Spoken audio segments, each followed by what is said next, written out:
Thursday, 4th of January, and 24. And I'm just talking about something that was in the Daily Mail yesterday. And it was apparently in the UK, the government are going to tax you now on clothes you sell on eBay, or there's other places, I don't even know what they're called. And they're saying, I don't know, the taxpayers losing out or something, but if the people are, this is your second-hand clothes, you know, so you've already paid tax on them, 20%, or whatever that. So it doesn't feel very fair, because you'd think the government should actually be encouraging people to try and find ways of making a bit of money that might lead to a business, you know, if you think of it as a sort of start-up thing. And they were using these examples, the likes of Katie Price, or, you know, these Made in Chelsea, is that what it's called? All these sort of programmes that these people become multi-millionaires from. And they were talking about them, and the Daily Mail must have looked at all the stuff that they sold last year on eBay and things, all the clothes.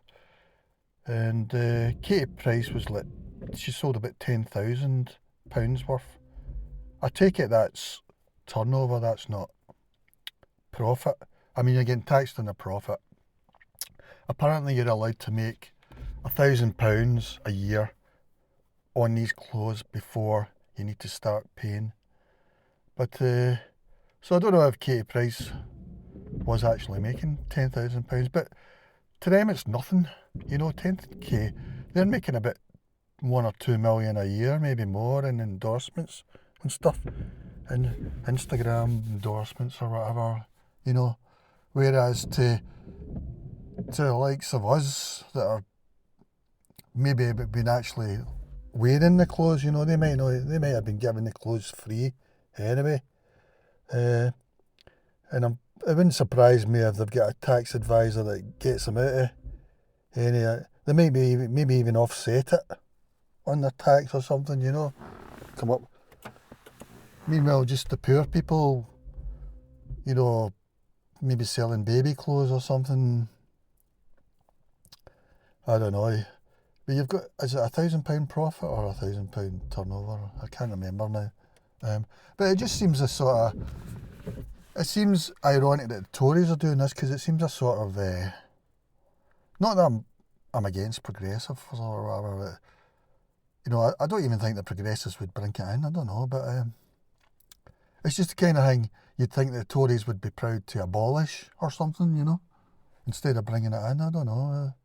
Maybe I'm looking at it the wrong way. They could convince me, but it makes me think of all these things that the government should be encouraging, you know, for job seekers, as they call it, job seekers allowance and stuff. In the old days it used to be called unemployment benefit, but I think the Tories changed all these names.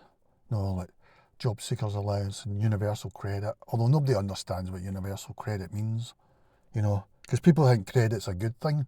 Well, that means either you've got a bit of money, you've got a bit of credit, or else you've got a credit card, you know.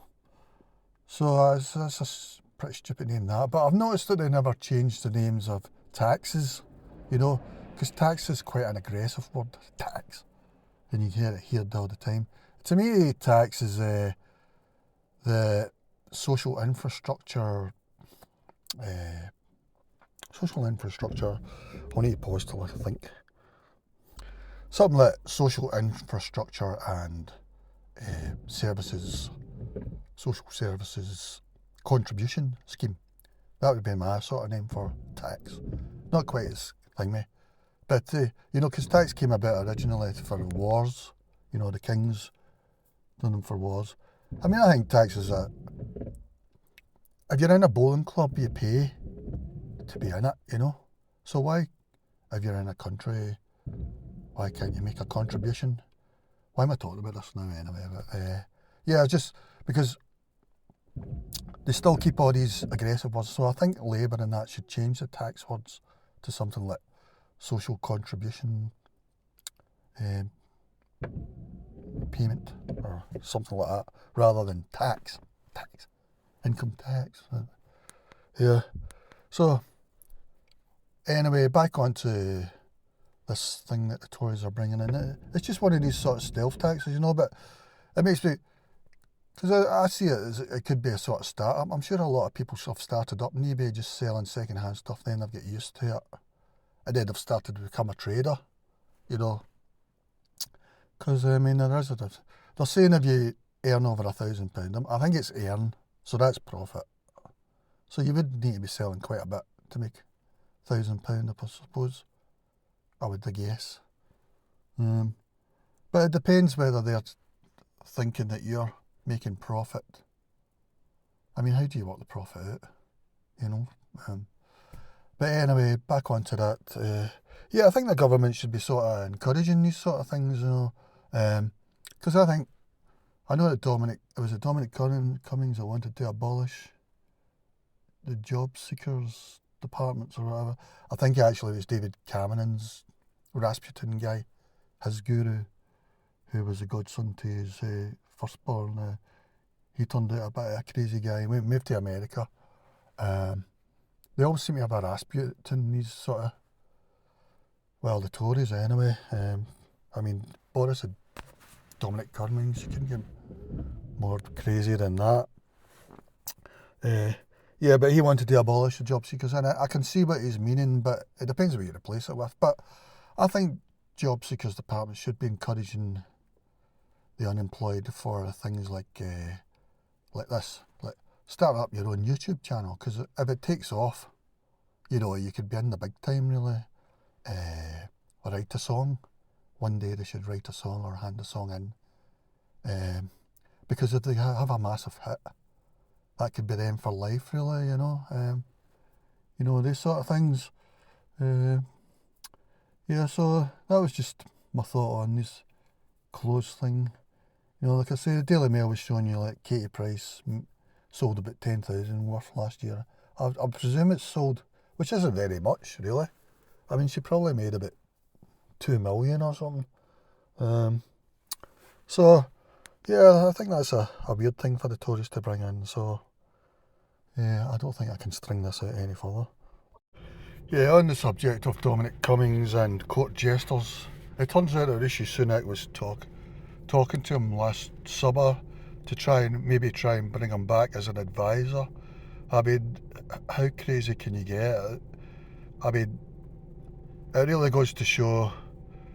I think Rishi's sort of lost his way totally. He's relying on advisors and that.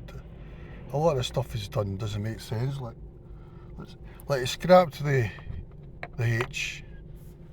sort of railway track from London to Manchester or whatever. HS2 was it called? I can't remember. High Speed 2. But yeah, it's not very industrial revolution, that is it? I mean, imagine they'd done that with the first industrial revolution. But yeah, he done that. But it didn't get him any more votes in the polls and the surveys. So he's done that massive thing, and David Cameron tweeted that he thought it was a mistake. You've got to do big things when you're government. Then a few weeks later, David Cameron's the foreign secretary, you know. So we've got all this sort of weird stuff going on.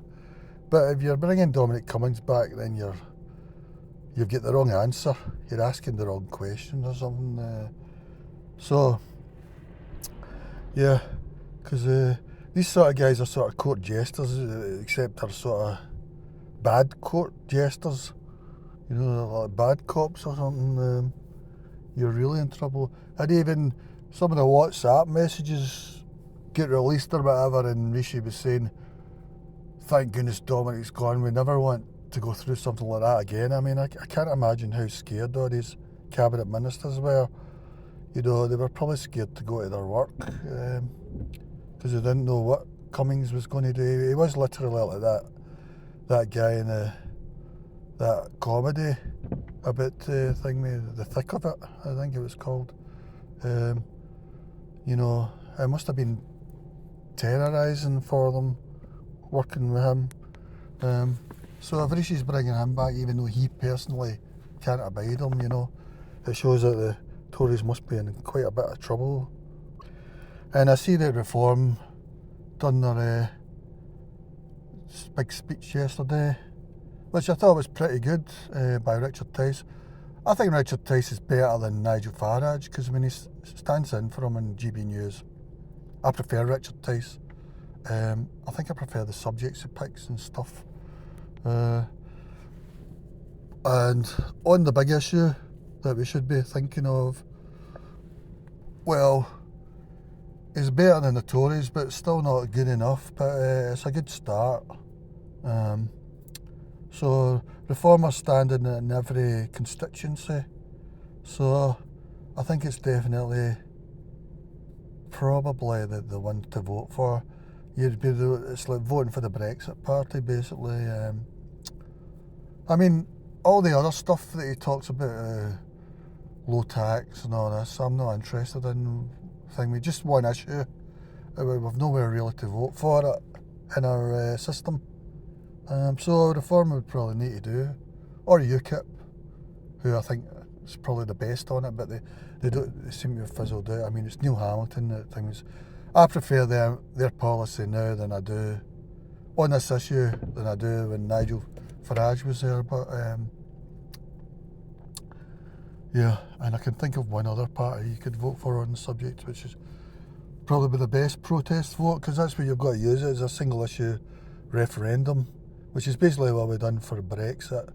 Although it turned out on that issue, Boris was the worst ever. He took us out of Brexit, he brought in a point system, and it was even worse. You know, it was the amount went up greatly. So don't vote for Boris. I don't know why Boris see him as some sort of hero or whatever. Yeah, so Richard Tice, yeah, I was just thinking about all that, you know. I'll have a pause again. Yeah, so if you're worried about the big issue, you know, the only issue that matters, I'm not talking about climate change, then you've got to stop voting left and you've got to start voting right. That could be the Tories to start off, you know. At least you're making a protest that way, because if you go from Labour to SNP or Labour to Lib Dem, you're just doing the same on this issue. It's just the same. And the Tories aren't much better, but at least you're showing you're not going to vote your usual pattern.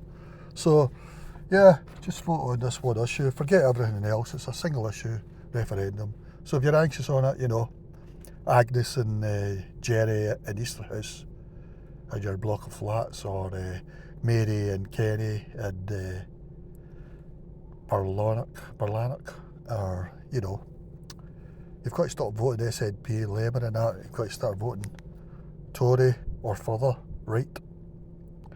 Because I think maybe at stake, maybe it's issues like, if you're a fanatic about two issues, FemFem and